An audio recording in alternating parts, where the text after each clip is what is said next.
Shalom, selamat siang. Perkenalkan, nama saya Elvira Rosa Kabnani, NIM 2288201023, kelas B, semester 4, Prodi Pendidikan Bahasa dan Sastra Indonesia, Fakultas Keguruan dan Ilmu Pendidikan, Universitas Persatuan Guru 1945, Nusa Tenggara Timur. Baik, saya akan menyampaikan materi yang berkaitan dengan mata kuliah Sosiologi Sastra mengenai asal-usul genetik karya sastra dan Marxisme. Yang pertama, saya akan menyampaikan materi mengenai asal-usul genetik karya sastra. Menurut Hippolyte Taine dan Lucien Goldman, Taine seorang sejarawan, politis, dan kritikus sastra yang berasal dari Prancis pada tahun 1979 menganggap karya sastra sebagai peletak dasar genetik dalam kritik sastra. Menurut Taine, sastra bukanlah sekedar permainan imajinasi, tetapi merupakan rekaman tata cara zamannya, suatu perwujudan macam pikiran tertentu. Apa yang dikemukakan oleh Taine menunjukkan adanya hubungan antara sastra yang diciptakan pengarang melalui imajinasi dan pemahamannya terhadap apa yang terjadi dalam masyarakatnya dengan norma-norma dan nalar kolektif masyarakat tempat pengarang dan pembaca hidup.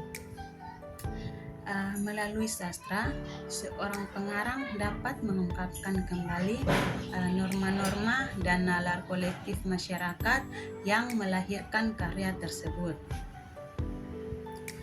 Namun dalam hubungannya dengan fungsi dokumen tersebut, Taine membedakan antara karya sastra besar yang monumental dan karya sastra biasa. Sastra hanya dapat dianggap sebagai dokumen apabila ia merupakan monumen.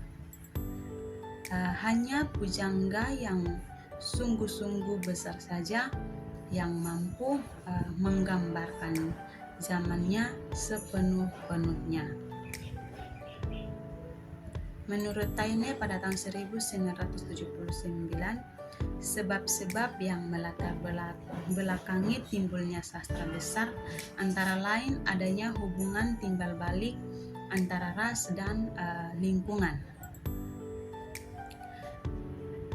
Ras dan lingkungan tersebut menghasilkan suatu struktural mental yang praktis dan spekulatif yang selanjutnya akan menyebabkan timbulnya gagasan-gagasan yang selanjutnya akan diwujudkan dalam sastra dan seni.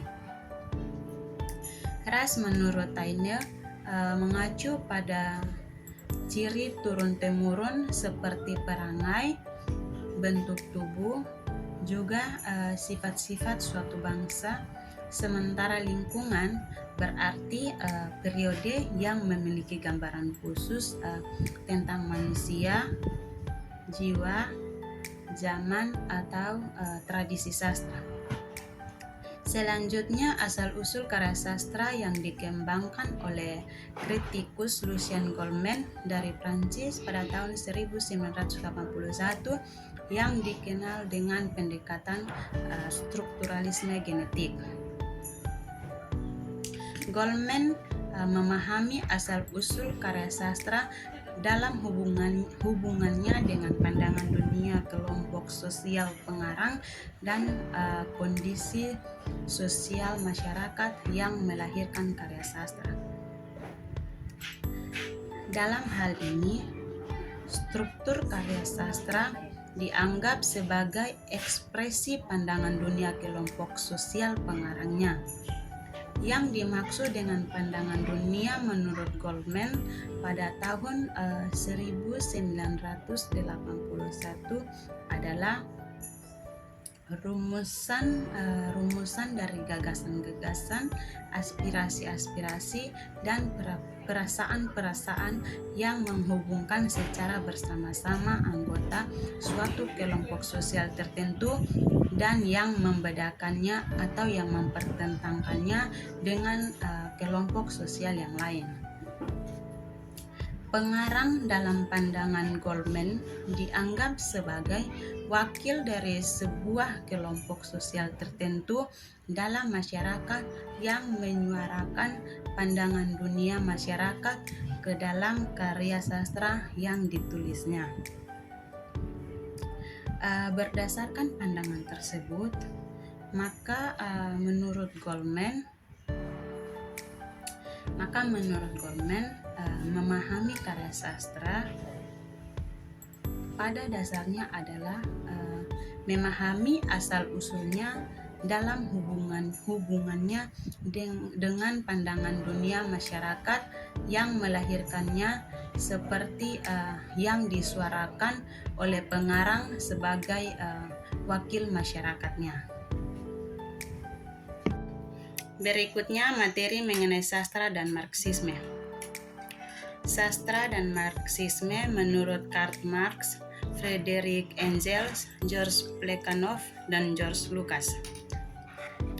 Hubungan antara sastra dengan masyarakat juga berkembang di kalangan para pemikiran Marxis. Marxisme adalah aliran pemikiran yang dikembangkan oleh Karl Marx dan Friedrich Engels dalam buku mereka yang berjudul The German Ideology. Menurut keduanya, produksi ide, konsep, dan kesadaran pertama kalinya secara langsung tidak dapat dipisahkan dengan hubungan material antar manusia, bahasa, dan kehidupan nyata. Dalam pandangan Marxisme, karya sastra dianggap sebagai salah satu bentuk superstruktur masyarakat yang keberadaannya tidak dapat dipisahkan dengan infrastruktur atau basis material yang mendasarinya. Secara spesifik, para pemikir Marxis memiliki pandangan yang berbeda-beda dalam memandang karya sastra dalam hubungannya dengan kekuatan materialnya. Marx pada tahun 1979 menganggap sastra sebagai politik, ideologi, dan agama adalah wilayah superstruktur keberadaannya bertempu pada basis ekonomi atau infrastruktur. Sastra haruslah berpijak dari realitas sosiohistoris. Realitas sosiohistoris tersebut ditandai oleh perjuangan kelas, maka sastra harus diletakkan dalam kerangka perjuangan kelas dalam rangka menghilangkan kelas. Pendapat tersebut selanjutnya didukung oleh Tolstoy pada tahun 1979 yang menyatakan bahwa doktrin seni untuk seni harus dihancurkan karena seni harus merupakan monitor dan propaganda proses sosial. Sastra harus menjadi bagian dari perjuangan kaum proletar, harus menjadi sekrup kecil dalam mekanisme sosial demokratik.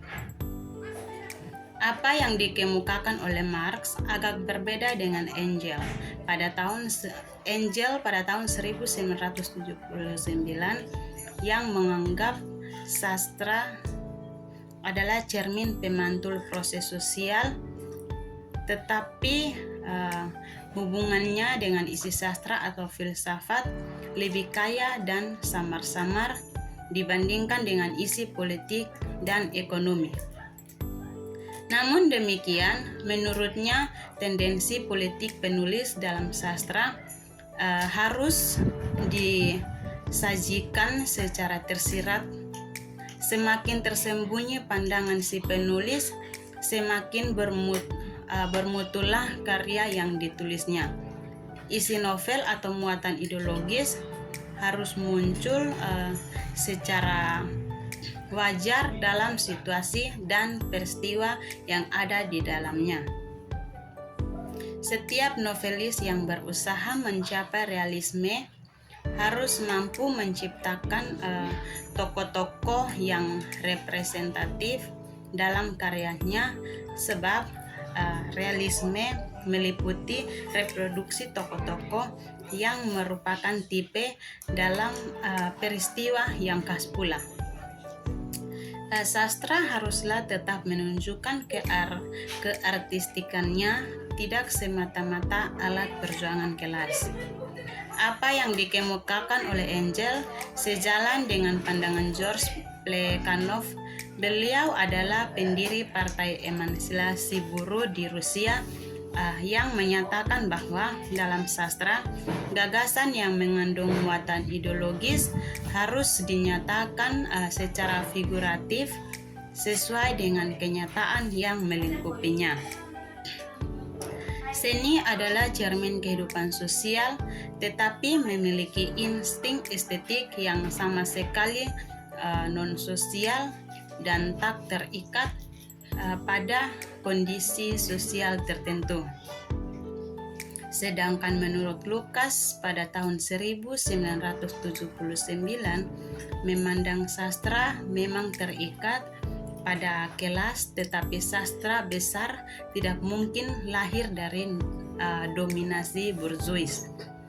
Para penulis yang menggabungkan diri dengan kaum burjuis hanya mampu mencerminkan keruntuhan kelas. Menurutnya, sastra sama sekali bukan merupakan suatu objek kultural yang pasif, tetapi merupakan bagian dari perjuangan untuk melenyapkan akibat-akibat buruk dari berbagai kerja sosial yang luas. Bagi Lukács, pujangga besar adalah yang mampu menciptakan tipe-tipe manusia yang abadi, yang merupakan kriteria sesungguhnya dari pencapaian sastra. Baik, demikian materi sosiologi sastra yang bisa saya sampaikan. Semoga bermanfaat. Sekian dan terima kasih. Shalom.